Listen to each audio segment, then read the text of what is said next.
সুলতান Sulaiman Ottoman স্বর্ণযুগে সাম্রাজ্যের নায়ক। পিতা Selim the Grimm Asia ও আফ্রিকায় একচ্ছত্র অধিপতি হিসেবে প্রতিষ্ঠা করেছিলেন অটোমানদের। পুত্র সুলাইমান ইউরোপে নিজেদের শক্তিশালী ও উন্নত করে অটোমান মহাকাব্যের বাকি অংশ সমাপ্ত করলেন। বিস্তারিত জানতে হলে ইতিহাসের পাতায় আরেকটু পেছনে যেতে হবে, যেখান থেকে একজন মহান শাসকের গল্পের শুরু, যেখানে শুরু অটোমান সাম্রাজ্যের সবচেয়ে গর্বের আখ্যান। সুলতান সুলাইমানের জন্ম 1494 সালের 4 নভেম্বর ট্রাবজনে। অটোমান সাম্রাজ্যের নবম সুলতান সেলিমের একমাত্র জীবিত পুত্র তিনি। মা আয়েশা হাফসা সুলতান ছিলেন ক্রিমিয়ার ধর্মান্তরিত মুসলিম। পড়ালেখার হাতেখড়ি হয়েছিল দাদি গুলবাহার খাতুনের কাছে। তারপর মাত্র 7 বছর বয়সে ইস্তানবুলের তোপকাপি প্রাসাদের রাজকীয় পাঠশালায়। মেধার পরিচয় পাওয়া যায় দ্রুতই। খায়রুদ্দিন খিজির এফেন্দির তত্ত্বাবধানে ঘুরে আসেন বিজ্ঞান, ইতিহাস, সাহিত্য, যুদ্ধবিদ্যা ও ধর্মতত্ত্বের চৌহদ্দি। বিভিন্ন বিষয়ে জ্ঞান লাভের পাশাপাশি 6টি ভাষায় দক্ষতাও অর্জিত হয়েছিল সুলতান সুলাইমানের। মাত্র 15 বছর বয়সে প্রাদেশিক শাসনকর্তার পদে আসীন হন সুলাইমান। পিতা এবং চাচাদের মধ্যে উত্তরাধিকার নিয়ে গৃহবিবাদ শুরু হয় ইতিমধ্যে। পিতার পক্ষে বিশ্বস্ত সেনাপতির ন্যায় যুদ্ধ করেন এশিয়ার মাইনরে প্রবল বিক্রমের সাথে। সিংহাসনে আরোহণ করলেন প্রথম সেলিম। পুত্র সুলাইমানকে দিলেন ইস্তানবুলের ভার। এরপর আর পেছনে ফিরে তাকাতে হয়নি। নিজের যোগ্যতায় সুলাইমান অর্জন করলেন আনাতোলিয়া ও মিশরের শাসনকর্তার পদ। সিংহাসনে বসার আগে থেকেই ঈর্ষণীয় রকমের জনপ্রিয় ছিলেন সুলাইমান। দীর্ঘ 46 বছর দুর্দণ্ড প্রতাপে এক বিশাল সাম্রাজ্য শাসন শেষে যখন মৃত্যুবরণ করেন, ততদিনে তার জনপ্রিয়তা অটোমান সীমানা ছাড়িয়ে ছড়িয়ে পড়েছে বিশ্বময়। সুলেমান সিংহাসনে আরোহণ করেন 1520 সালের 30 সেপ্টেম্বর। মা থাকেন পরামর্শক হিসেবে। মৃত্যুর আগে বাবা প্রথম সেলিম অটোমান সাম্রাজ্যকে স্থিতিশীল একটা ভিতের উপর দাঁড় করিয়ে যান। ভূমধ্যসাগরীয় অর্থনীতি, এশিয়া ও আফ্রিকার রাজনীতি, এমনকি ধর্মের ক্ষেত্রেও প্রাধান্য নিশ্চিত হয়। কিন্তু অনেক কাজ যেন তখনও বাকি। সুলাইমান পিতার সাথেই ছিলেন পুরো সময়, তাই হয়তো বুঝতে ভুল করেননি পরবর্তী কর্মপরিকল্পনা ঠিক করতে। মনোযোগ দিলেন সাম্রাজ্যের উত্তর পশ্চিমে অবস্থিত ইউরোপীয় অঞ্চলের দিকে। বলা হয় খুব বিপজ্জনক গতিতে সুলাইমান তার রাজত্ব শুরু করেন। বেলগ্রেড, রোডস এবং হাঙ্গেরি একে একে অনুগত করেন সবাইকে। প্রথম জীবনের বন্ধু ইব্রাহিম পারগালিকে প্রধানমন্ত্রী করে সাথে রাখলেন সুলাইমান। যদিও প্রাসাদ ষড়যন্ত্রের শিকার হয়ে জীবন দিতে হয়েছিল পারগালিকে, বন্ধুত্বের অত্যন্ত নির্মম প্রতিদান দিতে হয়েছিল তাকে। হাঙ্গেরি রাজা লুইয়ের তুর্কি দূত হত্যাই মূলত সংঘর্ষের প্রধান কারণ হিসেবে পরিগণিত হয়। সুলাইমান তাই রাজধানী বেলগ্রেড দখলের প্রস্তুতি নিলেন। ঠিক ওই সময়টাতে অস্ট্রিয়ার রাজা পঞ্চম চার্লস এবং ফ্রান্সের রাজা প্রথম ফ্রান্সিসের মধ্যে যুদ্ধ চলছিল। মার্টিন লুথারের প্রোটেস্ট্যান্ট আন্দোলনও অন্যান্য কারণে ভেতরে ভেতরেই টানাপোড়েনে ব্যস্ত ইউরোপ। কে কার হয়ে কিংবা কার বিরুদ্ধে লড়ছে তার কোনো ঠিক নেই। দূত হত্যার মতো অপমানে জবাব না দিলে সম্ভ্রম থাকে না, যার দরুন 3000 সমরস্ত্রবাহী, 10,000 রসদবাহী উট এবং সেই সাথে 300 কামানধারী গোলন্দাজ নিয়ে অগ্রসর হলেন সুলতান। সপ্তাহ 3 অবরুদ্ধ থাকার পর প্রাণপণ প্রচেষ্টাতেও টিকতে পারল না শত্রুপক্ষ। 1521 সালের 31 আগস্ট পতন ঘটল বেলগ্রেডের। সুলতান বেলগ্রেডকে পরিণত করলেন হাঙ্গেরির অন্যান্য অংশ অভিযানের ঘাঁটি হিসেবে। দ্বিতীয় মুহাম্মদ রোডস দ্বীপ অধিকার করতে ব্যর্থ হয়েছিলেন। রোডসকে আশ্রয় করে জলদস্যুরা ইস্তানবুল ও মিশরে চলাচলকারী তুর্কি বাণিজ্য জাহাজ লুট করত। উপযুক্ত ব্যবস্থা না নিলে মুখ থুবড়ে পড়বে ভূমধ্যসাগরে অটোমানদের বাণিজ্য। তাই 8000 জেনিসারি সহ 3000 রণতরী সমৃদ্ধ শক্তিশালী নৌবহর রোডস অভিমুখে প্রেরণ করলেন সুলতান। নিজে প্রায় 1 লাখ সৈন্য নিয়ে এশিয়ার মাইনর হয়ে রওনা হলেন। সেন্ট জনের নাইটদের বীরত্বপূর্ণ প্রচেষ্টায় 6 মাস অবরোধেই অতিবাহিত হল। সে প্রতিরোধ অবশ্য এর বেশি টিকল না। সুকঠিন প্রতিরোধ প্রাচীর একসময় ফাটল ধরল, আর নাইটরা আত্মসমর্পণ করতে বাধ্য হল। সময়টা 1522 সালের 25 ডিসেম্বর। রোডসবাসীর বীরত্বে মুগ্ধ হয়েছিলেন সুলেমান। সম্মানসূচক সন্ধি স্থাপিত হল উভয় পক্ষে। ধর্মীয় ও সামাজিকভাবে পূর্ণ স্বাধীনতা পেল নাগরিকেরা। কর থেকে অব্যাহতি দেয়া হলো পরবর্তী 5 বছরের জন্য। এর মধ্য দিয়ে ভূমধ্যসাগরের বুকে অটোম্যানদের শক্তিশালী ঘাঁটি হিসেবে স্থাপিত হল রোডস। রোডস বিজয়ের পর বিরতি ছিল বেশ কিছুদিন।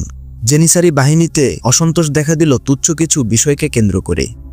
সুলতান দক্ষতার সাথে দমন করলেন। ইতিমধ্যে ফ্রান্সের সম্রাট প্রথম ফ্রান্সিস 1525 সালে পাভিয়ার যুদ্ধে পরাজিত হন অস্ট্রিয়ার পঞ্চম চার্লসের কাছে। যেহেতু হাঙ্গেরির সম্রাট লুই অস্ট্রিয়ার সম্রাটের আত্মীয়, সেহেতু ফ্রান্সিস সুযোগ নিলেন। সুলাইমানকে প্ররোচনা দেন শত্রুকে জব্দ করার জন্য। প্রধানমন্ত্রী ইব্রাহিমও পরামর্শ দেন সুযোগটা কাজে লাগাতে। আবার বাজল যুদ্ধের দামামা। 1526 সালে 1 লাখ সৈন্য ও 300 কামান নিয়ে অভিযান শুরু হলো। অতিমধ্যে পেট্রোভারদিন অধিকার করে মুহক্স নামক স্থানে মুখোমুখি হল দুই বাহিনী। 27 আগস্ট শুরু হয় মুহক্সের যুদ্ধ। সংখ্যা ও যোগ্যতায় তুর্কিরা এগিয়ে থাকায় জয়মাল্য তাদের গলাতেই আসলো। সম্রাট লুই নিহত হলেন। তুর্কি বাহিনীর নিয়ন্ত্রণে এলো গোটা হাঙ্গেরি। 140 বছরের জন্য সেটি পরিণত হলো অটোম্যান সাম্রাজ্যের প্রদেশে। কাউন্ট জেপোলিয়াকে দায়িত্ব দিয়ে সুলতান ইস্তানবুল ফিরলেন। ফ্রান্সের সম্রাট জেপোলিয়াকে সমর্থন দিলেও হাঙ্গেরির বিরাট অংশ বিষয়টা মেনে নিতে পারেনি। ফলে গৃহযুদ্ধের সূচনা ঘটল। সে আগুনে ঘি ঢালল অস্ট্রিয়ার সম্রাট চার্লসের ভাই ফার্ডিনান্ড। আত্মীয়তা সূত্রে দাবি করে বসল হাঙ্গেরির সিংহাসন। 1527 সালে টারকালের যুদ্ধে জেপোলিয়াকে হটিয়ে মসনদে বসলেন ফার্ডিনান্ড। পালিয়ে এলেন জেপোলিয়া। সাহায্যের আবেদন জানাতে শরণ নিলেন সুলতান সুলাইমানের। রাগে ফেটে পড়লেন সুলতান। কাল বিলম্ব না করে আবার সজ্জিত হলেন অভিযানের উদ্দেশ্যে। 1529 সালে প্রায় 2.5 লাখ সৈন্য ও 700 কামান নিয়ে আক্রমণ করা হলো। যথারীতি পতন ঘটল হাঙ্গেরির। পরাজিত ফার্ডিনান্ড পালিয়ে আত্মরক্ষা করল। জেপোলিয়াকে সিংহাসনে বসালেন সুলতান। তারপর রওনা হলেন অস্ট্রিয়ার রাজধানী ভিয়েনার পথে।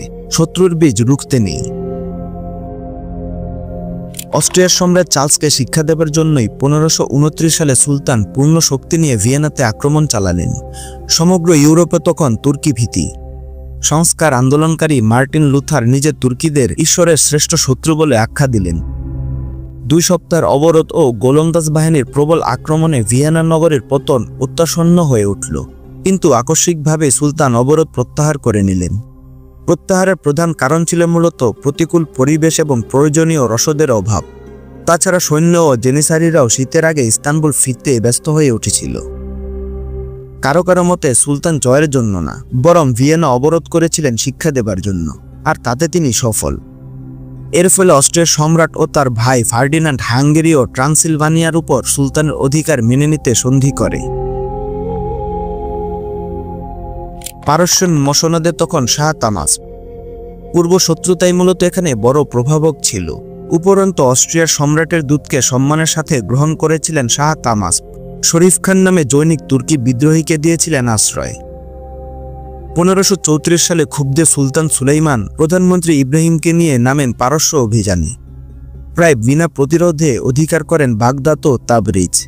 বাগদাদে অবস্থান করে 1536 সালের দিকে ইস্তানবুল ফিরে যান। আরেকবার অভিযান চালান 1548 সালে।